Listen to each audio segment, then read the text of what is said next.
నమస్తే, welcome to Abhinav Bharat Telugu 360కి స్వాగతం. ముందుగా ముఖ్య అంశాలు. కాళేశ్వరంపై విషం, తల దగ్గర చేయాల్సిన శంకుస్థాపన తోక దగ్గర చేస్తున్నారు. కాంగ్రెస్ పార్టీపై కేటీఆర్ ఫైర్.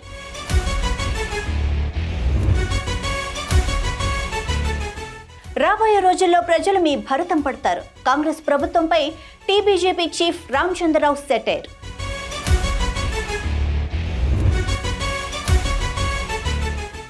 ఉద్దేశపూర్వకంగానే బీజేపీ రైతులను వేధిస్తోంది. యూరియా కొరతపై పొన్నం ప్రభాకర్ క్లారిటీ.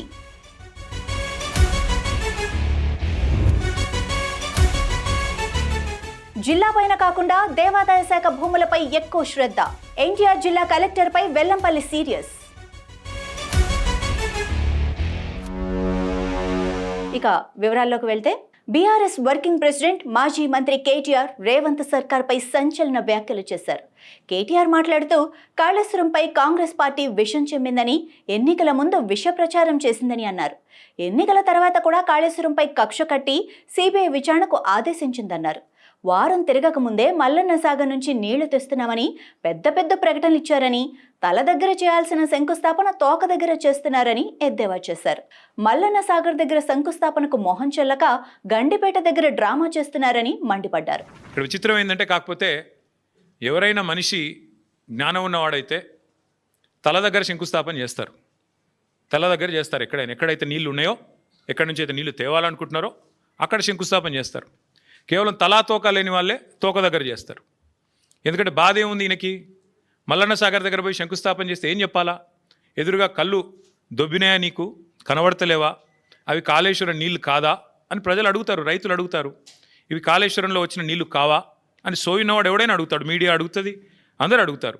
సమాధానం చెప్పలేరు. ఎందుకంటే కాళేశ్వరం కొట్టుకపోయింది, కాళేశ్వరం ఇదయింది అదయింది అని దిక్కుమాలిన మాటలు మాట్లాడిందే మీరు. కాబట్టి ఏం చేయాలా? తలా తోక లేని సన్నాసులు చేసే పని ఏదైతే చేయాలో తోక దగ్గర చేస్తున్నాడు ప్రారంభోత్సవం. తల దగ్గర చేయకుండా, మల్లన్న సాగర్ దగ్గర కాకుండా తోక దగ్గర అంటే గండిపేట దగ్గర చేసే ప్రయత్నం చేస్తూ ఉన్నారు. ఎందుకు? మీ అబద్ధాలను కప్పిపుచ్చుకోవడానికి.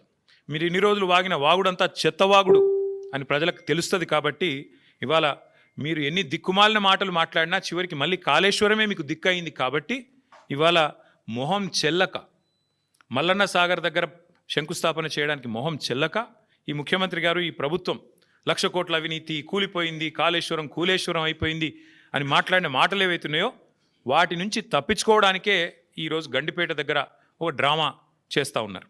అంటే ఒకటి చెప్పకనే చెప్పినట్టు మాత్రం ఈ ప్రభుత్వం అయ్యింది. ఎన్ని రోజులు కాళేశ్వరం కూలేశ్వరం అయిపోయిందని వాగిన నోళ్ళే ఇవాళ అదే కాళేశ్వరం నీళ్లు తీసుకొచ్చి హైదరాబాద్ ప్రజలకు మేము గోదావరి నీళ్ళు అందిస్తామని చెప్తున్నారు. అంటే ముఖ్యమంత్రి కానీ ఈ ప్రభుత్వం కానీ చెప్పకనే చెప్పినట్టు అయ్యింది. కాళేశ్వరం మరి తెలంగాణకు కల్పతరువు, తెలంగాణకు కామధేనువు అని మొదటి నుంచి మేమేదైతే చెప్తున్నామో అది అక్షర సత్యం అని కాంగ్రెస్ ప్రభుత్వమే ఇలా ఒప్పుకున్నట్టు అయింది. రానున్న రోజుల్లో ప్రజలు కాంగ్రెస్ ప్రభుత్వ భరతం పడతారని తెలంగాణ బీజేపీ అధ్యక్షుడు రామచంద్రరావు విమర్శించారు. హైదరాబాద్లోని బీజేపీ కార్యాలయంలో మీడియాతో మాట్లాడిన ఆయన కాంగ్రెస్ ప్రభుత్వంపై ఫైర్ అయ్యారు. ఇప్పుడు ఉన్న కాంగ్రెస్ ప్రభుత్వం కామారెడ్డి డిక్లరేషన్, బీసీ రిజర్వేషన్ గురించి బీజేపీ ప్రభుత్వంపై నెట్టేస్తున్నారని, 42% ఇచ్చే వరకు మీకు కామారెడ్డి గడ్డ మీద మాట్లాడే హక్కు లేదని అన్నారు. మీకు చిత్తశుద్ధి లేక బీజేపీ ఎంపీల మీద మాటలు మాట్లాడుతున్నారని, బీసీలకు అన్యాయం చేస్తున్నారని మండిపడ్డారు.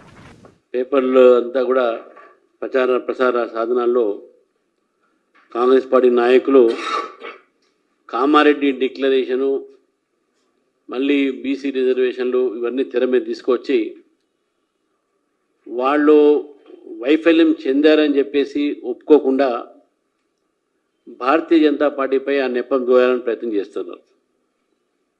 కేంద్రమే బాధ్యత, బీజేపీదే బాధ్యత ఇవి చెప్తా ఉన్నారు. నిజంగా ఈ యొక్క కాంగ్రెస్ ప్రభుత్వానికి బీసీ సామాజిక వర్గానికి 42% రిజర్వేషన్ ఇవ్వాలనే చిత్తశుద్ధి ఉంటే న్యాయపరమైనటువంటి ఒక ప్రక్రియలోనే వీళ్ళు చిత్తశుద్ధి చూపెట్టేవాళ్ళు. నేను ఢిల్లీలో పత్రికా సమావేశంలో స్పష్టంగా చెప్పాను, 42% రిజర్వేషన్లు అప్పుడు ఉన్నటువంటి ఒక పంచాయతీరాజ్ చట్టం కింద మీరు చేయలేరు, దాన్ని